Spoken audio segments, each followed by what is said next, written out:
Babaw Kabalen, kumusta kayo po? My name is Louie. My name is Mark Cunanan of We're in Pampanga, where we discover great places for you to check out. Mark, hindi na ako sad. Yeah!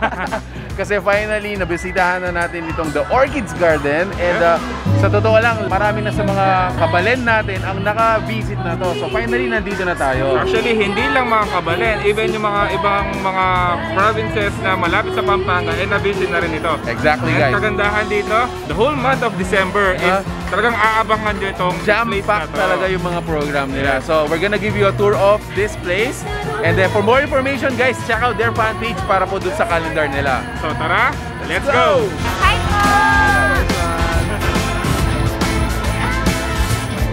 Ito pa po! Hello, hello!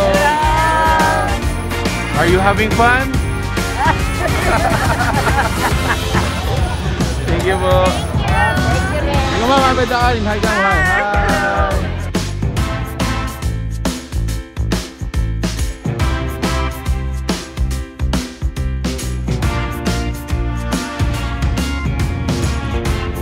Alright, so ayun nga Mark, no, ang daming pasyalan dito, ang daming mapupuntahan. Yes, so ang dami rin pwedeng yung pagpicturean for your Instagram, for your Facebook post. Yes. Siyempre lalo na to feel yung Christmas vibe dito sa San Fernando. And at the same time, pag nagutom kayo, may kainan pa sila dito, no? Actually, so may mga concessionaires dito. Ang dami nilang kainan dito, meron mga food stalls dito na available kapag nagutom kayo. Ayan, so guys, just to let you know guys, ang base entrance fee pala dito is just 50 pesos. Yes. No, all across ages yan. So, either young or old, 50 pesos lang po yung bayad dito. Siyempre, hindi na papahuli yung buong December natin. Is punong-puno ng mga different kinds of events, lalong-lalo na dito sa Orchid Gardens. So, if you want to know yung mga schedule nila, you could check their Facebook fan page para maging updated kayo sa mga events. Alright.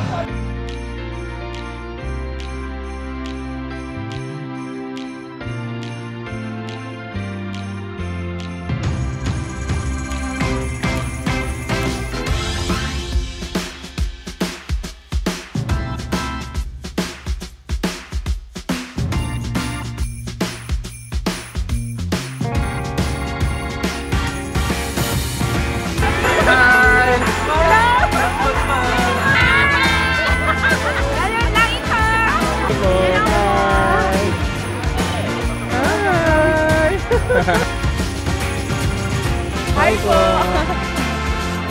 So siguro dito natin pag-usapan kung ano yung nagustuhan mo dito sa The Orchid Garden. Nagustuhan ko dito is unang-una, it's napakamura na kanilang entrance fee. Actually, For only 50 pesos, mag-enjoy ka na yung mga different lights, mga different ambience, different foods na available dito. Yes.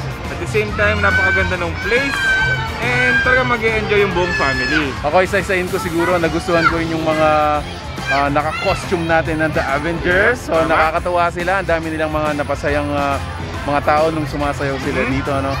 Natuwa din ako dun sa mga parang giant walkers, para silang ganoon, no. Kaya isa pa sa mga nag-enjoy din ako is itong part na to. Ayan, so napakaraming ilaw. So a great place for you to get your Instagram, your profile picture, mga ganyan. At the same time, it reminds na talagang during the past days natin na medyo madilim yung naging season natin, meron pa rin mga lights na available. May point ka doon, may point ka doon. Yun. Ayun. So, after mo sigurong magpag-picture-picture, after mo mag-enjoy dun sa mga iba pang mga show nila dito, pwede pang kumain dun sa parang parang food park or mga food stall na available. Yun. So, guys, again, make sure to check out the Orchid Gardens Resort Complex, and this is Nights of Lights.